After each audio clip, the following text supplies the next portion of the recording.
حضرت انس بن مالک رضی اللہ تعالی عنہ فرماتے ہیں کہ رمضان المبارک کا مہینہ آیا تو رسول پاک علیہ السلام نے ارشاد فرمایا، ان هذا الشهر قد حضركم وفيه ليلة خير من 1000 شهر۔ یہ مہینہ آ گیا ہے اور اس میں ایک رات ہے جو 1000 مہینوں سے افضل ہے۔ من حرمها فقد حرم الخیر کلہ، جو آدمی اس رات کی برکتوں سے محروم رہ گیا وہ حقیقت میں محروم رہ گیا۔ ولا یحرم خیرها الا محروم، اور حقیقی محروم ہی اس رات کی برکتوں سے محروم رہتا ہے۔ میرے دوستو، حضرت انس بن مالک رضی اللہ تعالی عنہ حضور پر نور صلی اللہ علیہ وسلم کے خادم خاص ہیں۔ 10 سال اللہ کے نبی علیہ السلام کی خدمت کی۔ اللہ کے نبی علیہ السلام نے انہیں 3 دعائیں دیں۔ نمبر 1، اللہ تیری اولاد میں برکت دے۔ نمبر 2، اللہ تیرے مال میں برکت دے۔ نمبر 3، اللہ تیری بخشش کرے۔ میرے دوستو، حضرت انس بن مالک رضی اللہ تعالی عنہ فرماتے ہیں، اللہ نے میری اولاد اور میری اولاد کی اولاد میں برکت دی، میری زندگی ہی میں وہ 100 سے زیادہ ہو گئے۔ سبحان اللہ، 100 سے بھی بڑھ گئے میری زندگی میں۔ اللہ نے میرے مال میں بھی برکت دی۔ ریوڑ کے ریوڑ پھرتے تھے بکریوں کے، پوچھا جاتا تھا یہ کون ہے تو بتایا جاتا تھا کہ یہ انس بن مالک رضی اللہ تعالی عنہ کے منشی ہیں، خادم ہیں۔ کوفہ میں حضرت انس بن مالک رضی اللہ تعالی عنہ کا بہت بڑا باغ تھا۔ سال میں 2 دفعہ کھجوریں اس کو لگتی تھیں، اور اس میں ایسے پھول تھے جس میں مشک اور کستوری کی ہوا ہوتی تھی۔ سبحان اللہ، بعض دفعہ بارش نہ آتی تو سیدنا انس بن مالک رضی اللہ تعالی عنہ 2 رکعت نماز پڑھتے اور اللہ تعالی سے بارش کی دعا مانگتے۔ بڑے جلیل القدر صحابی ہیں۔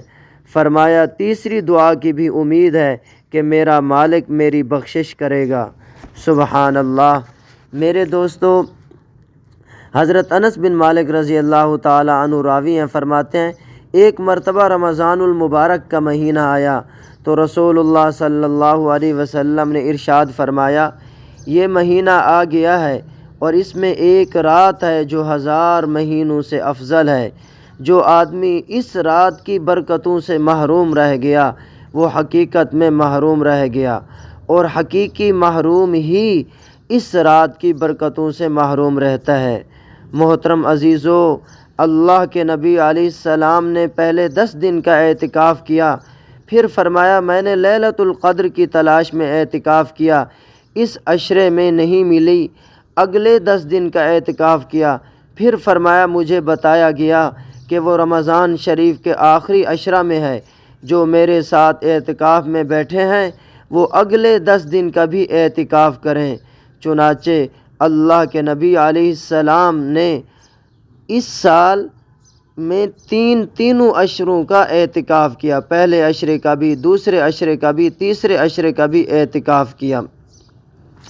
لیلۃ القدر آخری عشرہ میں ہے، اسے پانے کی بہترین صورت اعتکاف ہے۔ اللہ کے گھر میں آدمی بیٹھ گیا، کبھی ذکر کر رہا ہے، کبھی دعا مانگ رہا ہے، کبھی دین سیکھ رہا ہے، کبھی دین سکھا رہا ہے۔ رات کے وقت رات کا قیام تراویح پڑھ رہا ہے، پھر سستانے کے لیے کچھ لیٹ جاتا ہے تاکہ طبیعت میں نشاط پیدا ہو جائے، چستی پیدا ہو جائے، پھر سحری میں اٹھ رہا ہے۔ جب بھی لیلۃ القدر آئے گی اعتکاف میں بیٹھنے والا پالے گا۔ سبحان اللہ۔ یہی نہیں کہ اس کو خاص نور نظر آئے بلکہ لیلۃ القدر ہو۔ جب آدمی اللہ کے گھر میں پڑ گیا، ہم فرشتے تو نہیں انسان ہیں، نیند بھی آئے گی، کھائیں گے بھی صحیح، افطاری سحری بھی کریں گے۔ یہ افطاری سحری کرنا اور آرام کرنا عبادت ہی میں شمار ہوگا، اس لیے کہ نیند نہیں کرے گا تو عبادت کیسے کرے گا؟ کھائے گا پیے گا نہیں تو پھر اس میں روزے کے لیے برداشت کیسے ہوگی؟ تو کھانا پینا اور سونا یہ سب عبادت میں شمار ہوگا۔ سبحان اللہ۔ آپ صلی اللہ علیہ وسلم نے ارشاد فرمایا، ایک رات 1000 مہینے سے افضل ہے، نہ جانے کتنی افضل ہے۔ 1000 مہینے سے 10 گنا افضل ہے، 20 گنا افضل ہے، 100 گنا افضل ہے، 1000 گنا افضل ہے یا 1,00,000 گنا افضل ہے۔ 1000 مہینہ جو تقریباً 83 سال 4 مہینے ہوتا ہے، اس سے ایک رات کی عبادت افضل ہے۔ سبحان اللہ۔ میرے بھائیوں، آخری عشرہ کے اعتکاف کے جہاں اور بے شمار فوائد ہیں کہ آدمی تلاوت میں جوہر دکھاتا ہے، مانگنے میں، گڑ گڑانے میں، سنتوں کے سیکھنے میں، وہاں ہر رات لیلۃ القدر کی عبادت کا ثواب ملتا ہے۔ وہ رات قبول ہو گئی تو انسان کی بخشش کے لیے کتنا بڑا انعام ہے۔ وہ رات کہ جس میں جبریل علیہ السلام فرشتوں کو لے کر اترتے ہیں، وہ لیلۃ القدر ہے۔ اسی کے لیے یہ اعتکاف ہے۔ میرے بھائیوں، زندگی میں اللہ موقع دے رہے ہیں۔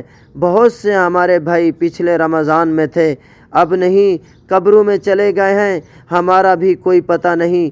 ہر انسان ہر آن ہر گھڑی موت کے منہ میں ہے۔ کسی وقت اللہ کی طرف سے اجل کا فیصلہ ہو جائے گا اور انسان نے کوچ کرنا ہے۔ اللہ نے موقع دیا، اس میں اللہ کے دروازے پر پڑ جائیں، اللہ کو راضی کر لیں۔ شاید یہی عشرہ انقلاب زندگی کا عشرہ بن جائے، یہی عشرہ ایسا بنے جو ساری زندگی کا رخ ہی بدل جائے۔